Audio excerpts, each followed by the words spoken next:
How did you get onto drugs in the first place?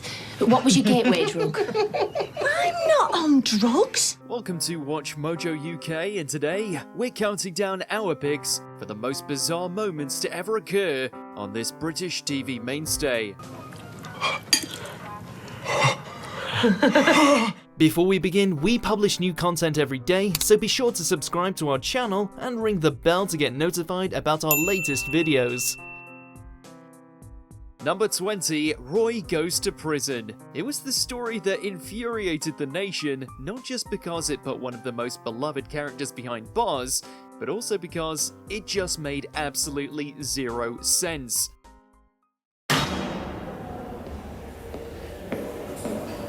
Lauren Bolton suddenly went missing, and the police decided Roy must have killed her. But here's the thing, there was absolutely no evidence that Roy did anything wrong at all. There wasn't even a bloody body, for crying out loud. So why did they think she was dead? This is so unfair. It's okay. The only reason Roy was convicted is because, wait for it, he cleaned her flat. Surprise, surprise, after everything, she just turned up alive. I'm so sorry. For what, exactly? For disappearing like that. Weatherfield truly has the most incompetent police force on the planet. Number 19, Sally's campaign. I'm Sally Metcalf, and I want your vote. Sally Metcalf has ruffled feathers on the cobblestone streets for decades now, but she's undeniably an endearing busybody to the fans at home. Her cringe factor was on full display during her attempt to become mayor of Weatherfield. And my wonderful daughter Sophie, who's a committed Christian and lesbian. That's where we were treated to this bizarre campaign video of Sally gassing herself up and making her case. It's a refreshingly creative and hilarious bit of fun, which really puts across how daft she really is. When me and my ex-husband got divorced, I honestly thought my world was over. Especially as I've been having an affair with his best friend's wife. But now, we're best of friends. Number 18, Ken's dramatic entrance. Hello? Perfect.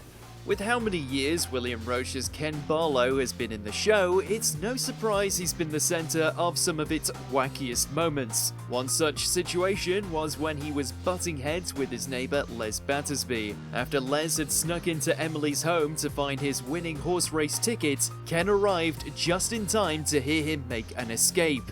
Oh, whatever was that? Well, that's no ghost. It's somebody going through the loft. Oh, Ken, be careful. Come here! Oh, Ken, be careful. However, during his chase, he had to navigate through the attic. The structural integrity was compromised, and he soon came crashing down through the ceiling right onto the bed of Leanne. Oh. This wouldn't be the only time someone fell through the ceiling, but more on that later. Well, by hell. This is something you don't see every day. Number 17, The Cult. If it's possible, then it will happen in Weatherfield. Even weird cults. Sit with it. Reboot. It wasn't meant to be. Leanne Battersby has had a few rough years on the show, and after meeting the very obviously evil Rowan, she's introduced to his group, The Institute. She falls victim to their brainwashing schemes, including giving her an AI recreation of her late son Oliver. It's Oliver. The age he would be now. Hello, Mummy. Creepy stuff. The story really is a bit of a stretch, and Leanne acting like this is well out of character. After all, Leanne's friend Zoe was caught up in the cult of Nerab back in the 90s, so why wouldn't she see that she's in the same situation? Thought we could make a night of it. Unless you're out with foundation. No, I'm not. But you won't say out to him, will you? Because I don't think I'm supposed to have alcohol. Number 16, Fred's Tumble. I'll fling you. Fred was the type of character you'd see on your screen and instantly start chuckling, as you knew something absurd was just moments away from happening. Take for example his golf trip, which resulted in him falling down a hill. Now, the first WTF here has to be the extremely obvious body double who has a completely different build from the actor. But things got funnier from there. Ashley brought his dad back to the house to look after him, only his girlfriend Maxine was about to put on a naughty show for him. Worth going out for? Why, worth coming home for.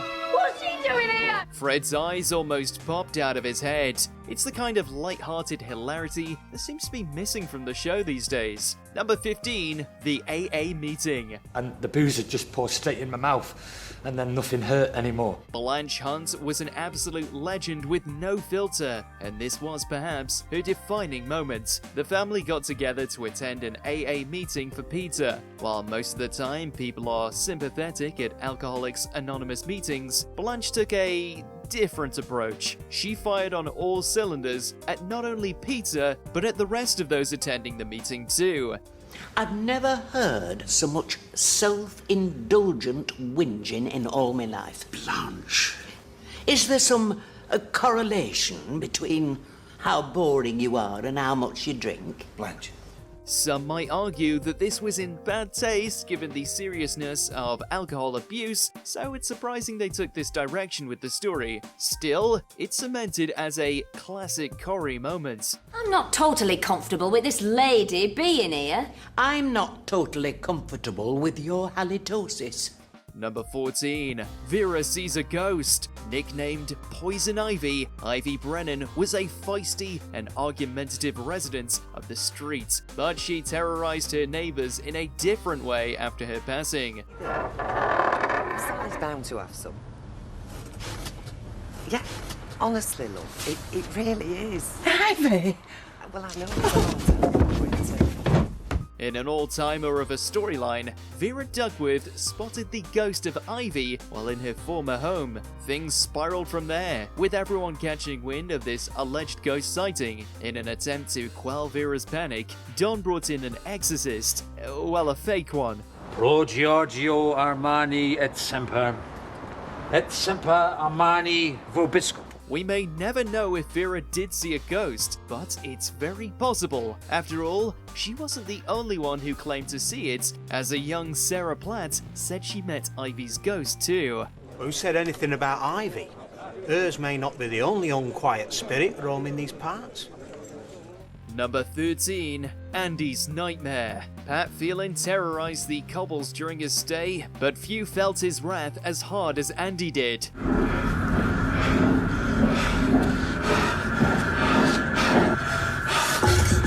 The Corrie writers attempted to get all art house with this bizarre sequence in which we're privy to the inner thoughts of Andy. The iconic street turns into something from Inception, and Andy is confronted by several menacing Pat Phelans.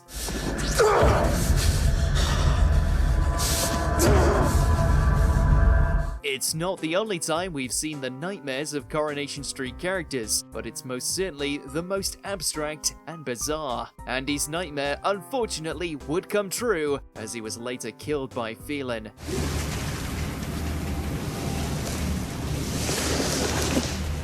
Number 12, Fred sinks. You didn't think we were done with Fred already, did you? Lambeth got you all, oh, by got you all, Joshua, you are.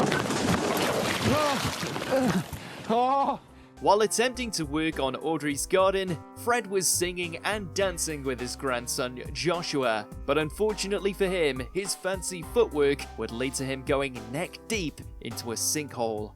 Oh dear, Joshua, hurry up! Audrey's reaction to seeing him in the situation is possibly the funniest bit of all. What have you done to my lawn? That's what your lawn's done to me. It just opened up under me. It all culminated in Fred humiliatingly being pulled out of the ground by the fire brigade with a rope. You getting ready to heave him out? What a relief. Number 11, Ken, the ladies' man. Has she given you the check? Beg your pardon? Ken's a dapper fellow, but even he's been a little hard up during his days on the cobbles. When he found himself a bit low on funds, he was approached by Alec Gilroy of the Golden Years Agency with a job offer. The job in question? I'm a male escort. A male escort. Now he's certainly charmed the socks off many a lady, but this wouldn't be a walk in the park. Who's the lucky lady? Ah, yeah, that's the point. A retired, peripatetic violin teacher from Wythenshawe. He was assured that everything was in good taste, and he'd merely be entertaining these women rather than selling his body. But that didn't stop one jealous husband from attacking him. His time on the job came to an end after one of his clients abruptly died mid-date. Oh, no! Oh dear. Number 10, Reggies waterbed. It's cold in here. Back in the early 90s, the rather eccentric Reg Holdsworth showed us all why waterbeds really should be a thing of the past. In a fumbling attempt to woo Maureen, as part of a long-running love story, he and she ended up on top of his wobbly mattress together, so what could possibly go wrong? My horoscope this morning, do you know what it said? No. You're gonna have a big surprise across the water. Good Lord, that is uncanny, that. It turns out everything, as the bed inevitably bursts after a spot of DIY in the floor below leads to a drill going straight through it. What follows is a lengthy series of embarrassments as a nearly naked Reg splashes around in a towel and Maureen tries desperately to find something to wear. No man in his right mind would keep a waterbed in his bedroom. Number 9, Eileen and Gail fight. You get my daughter pregnant, run off with another man, and all you can say is sorry! A character who's quite often the centre of the drama, long-term Weatherfield resident Gail found herself in a full-on, though pretty funny to watch, brawl in the middle of the street in 2004. Her rival, the lady who lived at House 11, Eileen Grimshaw. It all came about after Eileen's son Todd, who was dating Gail's daughter, Sarah, came out as gay. In totally irrational and somewhat embarrassing scenes, Gail tears into Eileen about her son, and in full view of the street, the fight quickly gets physical. Naturally, the pair were at it again in 2015. Number 8, Who Killed Tina? It wouldn't be a British soap without weeks-long whodunit to keep audiences in suspense, would it? The question is, you backstabbing little tramp, what next? And who better to be at the centre of it than the Paul's No Punches, notoriously unpopular with almost all of her neighbours, Miss McIntyre. After much Cluedo-like speculation, it eventually turned out that it was Rob Donovan who killed Tina, whose method was to throw her off a balcony. I will never keep my mouth shut, Rob! I will shout it from the rooftop! Go on, try it! Ultimately, the final scenes were pretty difficult to watch, made even more brutal by the metal pipe to finish the job. But the storyline is best remembered for its long series of twists, turns, and seemingly impossible revelations. Oh, and then there were Tina's final words. That was bonk up.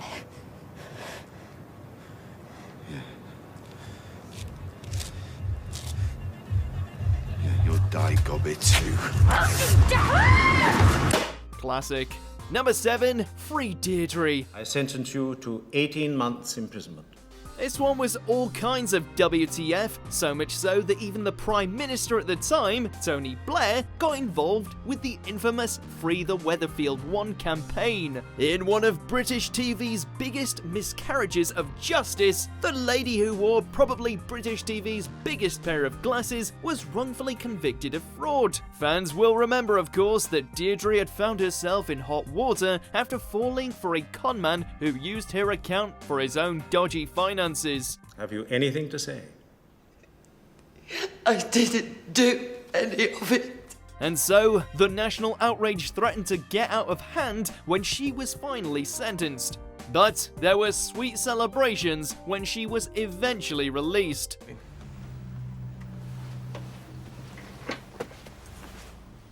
But I'm asking Sally to come with me. Number 6, the Richard Hillman killings. What are you doing? You should have stayed at the party, Maxine. To undeniably one of Corrie's, maybe British telly in general's, most famous killers. Brian Capron, the actor who played Richard Hillman, reckons he's still getting greeted with actual anger whenever he meets fans, so strong was the character's impact. The writers truly went to town in giving him some horrific acts, which saw him murder people with a shovel and a crowbar, as well as gaslighting an elderly lady, setting a house on fire, and most memorably, driving the Platt family into a canal with You and Me song by the Wannadies playing on the car stereo. Luckily, they all survived, except for Dastardly Dick. Where's Richard? Oh, never mind him. You just try and keep warm, eh? Number 5. Deirdre throwing a dessert. Can't find the hundreds and thousands. I'm sure it'll be fine without them. No, it won't. Back to more trifling matters. We've all thrown a wobbly before, but not all of us have thrown a wobbly dessert. During a particularly tense family mealtime, when Peter Barlow was awaiting trial for the aforementioned murder of Tina, it all became a bit too much for the lady in lenses. After discovering her pudding hadn't set, she launched it straight at the wall before delivering this iconic and true line. Jelly shouldn't run. It should wobble. A scene that was definitely unexpected, it stood out for its weirdness, especially considering that it was part of a more serious storyline. Number 4, Tracy murders Charlie. Like most soaps, Corrie has had its fair share of love rants, Charlie Stubbs being no exception. Sit down for a minute and listen to me. I've listened to you long enough. However, in Tracy McDonald, he clearly picked the wrong person to mess around with. After cheating him out of money for a fake abortion, she struck him with a fatal blow to the noggin using a brass ornament, all whilst giving him a lap dance to the song Whatever by Oasis. It all unfolds as any classic Corrie caper should, but the real shock came when she hit him the second time, and all the while when there were kids in the room next door. Number 3, Les and Scylla's jacuzzi. It shouldn't take the intervention of a Great Dane and a soggy pizza to tell you that a jacuzzi in a modest terrace isn't always the best idea, but that's how it went here. Les and Scylla's romantic bath was going well until the legendary Schmeichel, the dog and not the Danish goalkeeper, dunked himself in with them after sniffing out their takeaway. The result, as you can imagine, was utter carnage, until the couple and the dog were sent crashing into the lounge below.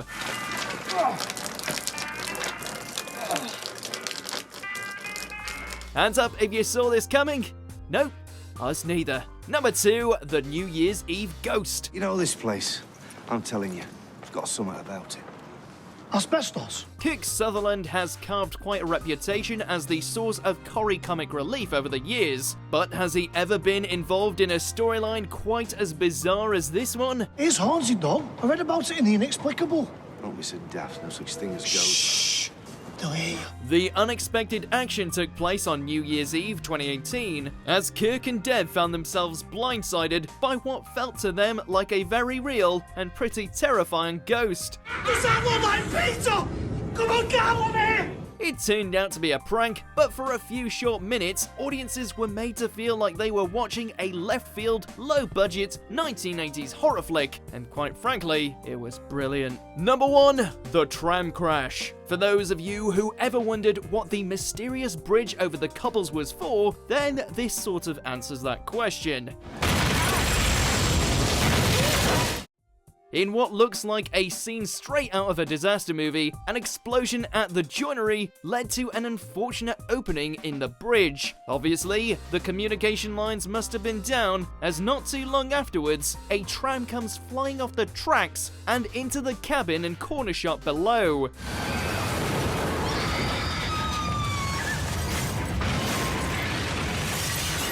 It's all so sudden and so incredibly OTT. But what's even more shocking is that the quickly quiet hellish situation kills off Molly and street stalwart Ashley Peacock. Stop.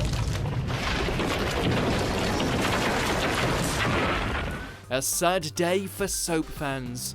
Do you agree with our picks? Check out this other recent clip from WatchMojoUK and be sure to subscribe and ring the bell to be notified about our latest videos.